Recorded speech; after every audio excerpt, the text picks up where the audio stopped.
अब हम लोग विद्युत चुम्बकीय प्रेरण संबंधी फैराडे के नियम पढ़ते हैं। तो फैराडे का विद्युत चुम्बकीय प्रेरण का जो प्रथम नियम है वो इस प्रकार से है।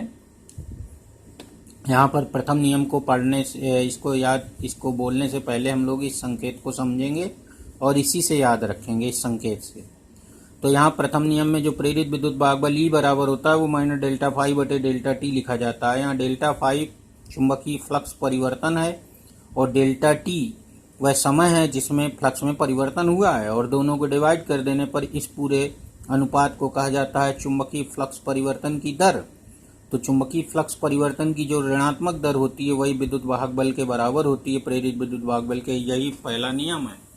तो पहला नियम है, जब किसी परिपथ से बद्ध चुंबकीय फ्लक्स में परिवर्तन होता है तो परिपथ में प्रेरित विद्युत वाहक बल चुंबकीय फ्लक्स परिवर्तन या केवल फ्लक्स परिवर्तन की दर के अनुक्रमानुपाती होता है, या कह लीजिए ऋणात्मक दर के बराबर होता है। दोनों, कुछ किताबों में ऋणात्मक दर के बराबर होता लिखा होता है।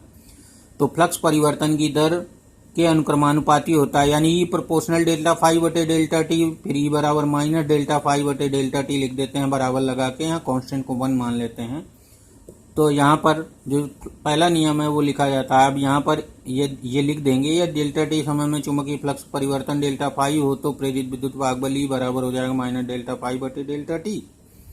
यहाँ पर जो ऋण चिन्ह है यह प्रदर्शित करता है कि जो प्रेरित विद्युत वाहक बल है वह फ्लक्स परिवर्तन का विरोध करता है। ये जो ऋण चिन्ह है इसलिए लगाया जाता है। अब यही इस फार्मूला थोड़ा सा चेंज करते हैं। अगर delta T tends to zero हो, delta T tends to zero का मतलब है क्षणिक परिवर्तन किया जाए, बिल्कुल एकदम क्विक, बहुत ही कम समय अंतराल में चुंबकीय फ्लक्स में परिवर्तन किया जाए, तो डेल्टा फाई की जगह डी फाई लिख देते हैं और डेल्टा टी की जगह डी टी लिख देते हैं। यानी क्षणिक परिवर्तन के दौरान जो प्रेरित विद्युत वाहक बल होता है ई, उसको इस तरह लिखा जाता है ई बराबर माइनस डी फाई बटे डी टी।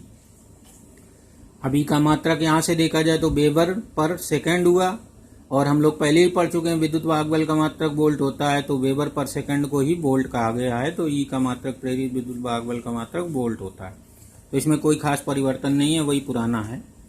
अब यहाँ पर अगर जो फ्लक्स परिवर्तन हो रहा है वो n फेरों वाली कुंडली में हो रहा हो तो फिर ई बराबर माइनस डेल्टा एन फाई बटे डेल्टा टी हो जाएगा। n को बाहर भी लिख सकते हैं, जहाँ पर जो फाई है वो प्रत्येक फेरे से बद्ध चुंबकीय फ्लक्स कहा जाएगा। अब यहाँ पर n फाई जो लिखा हुआ है ब्रैकेट के अंदर, इसको कहते हैं फ्लक्स ग्रंथिकाओं की संख्या, अंग्रेजी में फ्लक्स लिंकेज कहा जाता है। अब इसका मात्रक देखा जाए तो वेबर टर्न बोला जाता है। वेबर इसका मात्रक, टर्न माने फेरे, वेबर टर्न। तो चुंबकीय फ्लक्स ग्रंथिकाओं की संख्या का मात्रक होता है वेबर। इसको संपूर्ण चुंबकीय फ्लक्स कहा जाता है। तो अगर ये याद रहे फ्लक्स ग्रंथिकाओं की संख्या तो ठीक है, नहीं तो ये याद रखना है कि इसको n फाई को संपूर्ण चुंबकीय फ्लक्स कहा जाता है किसी कुंडली का। तो अब इस नियम को, जो प्रथम नियम है फैराडे का विद्युत चुंबकीय प्रेरण संबंधी, उस नियम को न्यूमैन का भी नियम कहते हैं। तो ये न्यूमैन का नियम कहलाता है, पहला नियम। अब दूसरा नियम देखिए, तो दूसरा नियम जो है लेंज का नियम ही दूसरा नियम होता है। तो कुछ किताबों में विद्युत चुंबकीय प्रेरण की परिभाषा लिख दी जाती है, उसको 2-3 नियम कहा गया है। यहाँ पर 2-3 नियम लेंज के नियम को लिख दिया गया है। तो लेंज का नियम अभी हम लोग इसके पहले पढ़े कि परिपथ में विद्युत चुंबकीय प्रेरण की घटना के समय, ये लिख सकते हो, या में विद्युत चुंबकीय प्रेरण की घटना में प्रेरित विद्युत वाहक बल से प्रेरित धारा ऐसी दिशा में उत्पन्न होती है कि उस कारण का विरोध कर सके जिससे स्वयं उत्पन्न होती है। तो ये है द्वितीय नियम। इस द्वितीय नियम को लेंज का नियम भी कहा जाता है, क्योंकि लेंज ने ही इस बात को कहा था। तो ये है लेंज का नियम।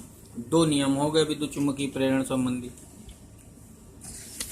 अब यहाँ पर ये जो लिखने की स्टाइल है उसको समझना है कि प्रेरित विद्युत वाहक बल से प्रेरित धारा ऐसी दिशा में उत्पन्न होती है, क्योंकि प्रेरित विद्युत वाहक बल उत्पन्न होता है, लेकिन अगर कुंडली बंद नहीं करोगे तो उसमें कोई धारा उत्पन्न नहीं होगी। यानी तब वो कोई कारण का विरोध नहीं कर पाएगी, कि तब जो फ्लक्स परिवर्तन का विरोध नहीं कर पाएगी, वो तभी करेगी जब धारा बहने लगेगी तब। तो यही लिखा जाता है इसमें, इसीलिए स्टाइल रहती है कि प्रेरित विद्युत वाहक बल से प्रेरित धारा ऐसी दिशा में उत्पन्न होती है कि उस कारण का विरोध कर सके जिससे वह स्वयं उत्पन्न होती।